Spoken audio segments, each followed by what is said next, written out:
1월 9일 오늘 하나님의 말씀은 로마서 16장 말씀입니다. 1절로 4절 말씀. 내가 겐그레아 교회 일꾼으로 있는 우리 자매 베베를 너희에게 추천하노니 너희는 주 안에서 성도들의 합당한 예절로 그를 영접하고 무엇이든지 그에게 소용되는 바를 도와줄. 이는 그가 여러 사람과 나의 보호자가 되었습니다. 너희는 그리스도 예수 안에서 나의 동역자들인 브리스가와 아굴라에게 문안하라. 그들은 내 목숨을 위하여 자기들의 목까지도 내놓았나니 나뿐 아니라 이방인의 모든 교회도 그들에게 감사하느니라. 본장은 바울 사도가 함께 동고동락하던 동역자들을 일일이 문안하며 부탁하는 내용인데, 바울의 복음 전도 사역이 후원하는 사람들의 기도와 헌신으로 가능했음을 시사하고 있습니다.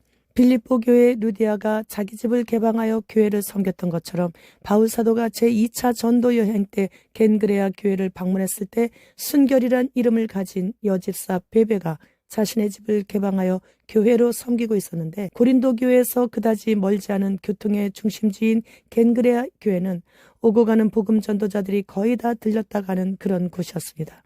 그런데 베베 집사는 그분들을 물질과 기도와 정성을 다해 섬겼는데, 바울 사도가 그곳에 들렸을 때 베베 집사의 헌신적인 섬김을 보고 로마에 있는 교회에 로마서를 전달해줄 전달자를 남자들이 아닌 여집사 베베에게 부탁을 하게 된 것이에요. 겐그레아에서 로마까지 가려면 화물선을 이용해야 하는데 가는 곳마다 짐을 내리고 싣고 그런 먼 거리라서 오고 가고 몇 달씩 걸리기에 남자 성도들은 생업에 지장이 있어 몇 달씩 집을 비울 수가 없어 갈 수 없게 되자 베베 집사가 여자의 몸으로 그 먼 길을 다녀오게 된 것입니다.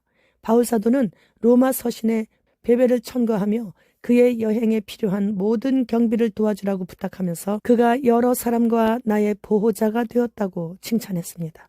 베베 집사는 자신의 집을 교회로 개방하고 오고 가는 모든 복음 전도자들을 섬긴 것을 보면 예수님을 따라다니며 수종 들던 여인들이 개인 사비로 섬겼던 것처럼 어느 정도 부유했던 것 같아요. 부유해도 주님 안에서 귀하게 쓰임을 받는 사람이 있고 인색한 사람이 있고, 넉넉하지 않아도 주님 안에서 과부의 두렵돈으로 인해 주님이 칭찬할 정도로 귀하게 드리는 그런 사람들이 있죠. 그리고 바울 사도는 브리스가와 아굴라를 소개하면서 그들은 내 목숨을 위하여 자기들의 목까지도 내어놓았다고 감사를 표했어요. 이런 동역자들로 인해 바울 사도가 엄청난 사역을 감당할 수 있었죠. 그런데 요즘도 그런 성도들을 간절히 원하여서 그런지 이런 설교를 하시는 목사님들이 계셔요. 그분들은 바울 사도처럼 사역한 설교자에게만 하나님께서 이런 사람들을 보내주신다는 것을 잘 모르는가 봐요. 하나님께서 나를 바울 사도처럼 유해해 주셨는지 아니신지를 세월이 어느 정도 지나고 보면 알게 돼 있습니다.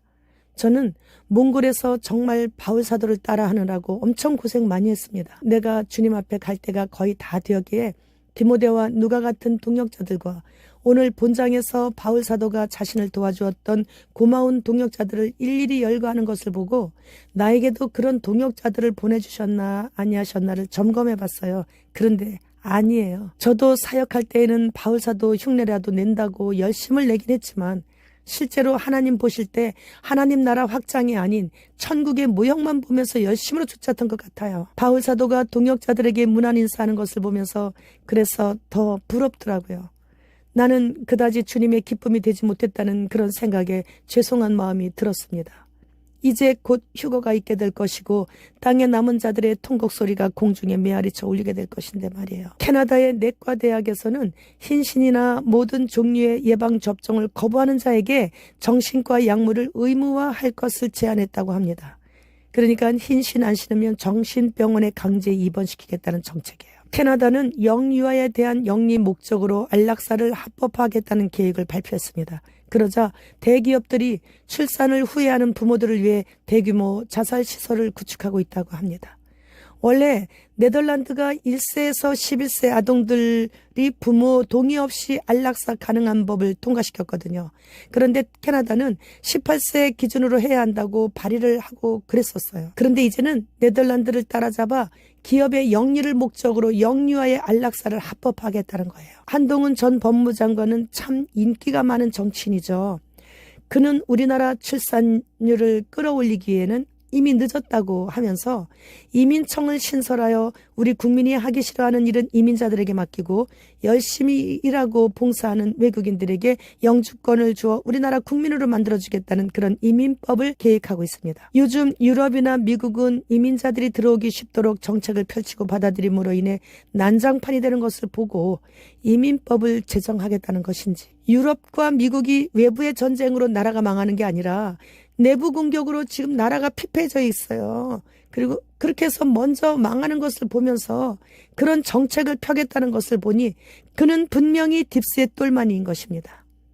곧 평화의 왕으로 와서 세계를 통치할 트통과 같이 그 또한 인기가 요즘 하늘을 뚫을 기세입니다. 요즘 미국에서는 갑자기 외계인이 출연하고 있다는 방송이 뉴스마다 도배를 하고 있다고 합니다. 곧 있을 휴거를 감추기 위함인 것인가요? 그날과 그 시는 몰라도 그들은 그날이 얼마 남지 않았음을 자신들이 저지르는 악을 보면서 알고 있다는 증거죠. 청룡의 해에 들어오자마자 지진과 폭우와 폭염과 폭설 등으로 잠잠할 날이 없습니다. 그리고 여기저기에서 들려오는 소리들이 다 주님 오시는 사이렌 소리같이 들려집니다. 이런 일이 있을 때 준비하면 늦는다는 것을 알면서도 그래도 미처 못한 준비를 그래도 해야 하는 것이 맞는 것입니다. 제 동생은 흰신도 2번이나 신었고 어제는 휴거도 안 믿는다고 그렇게 말을 해요.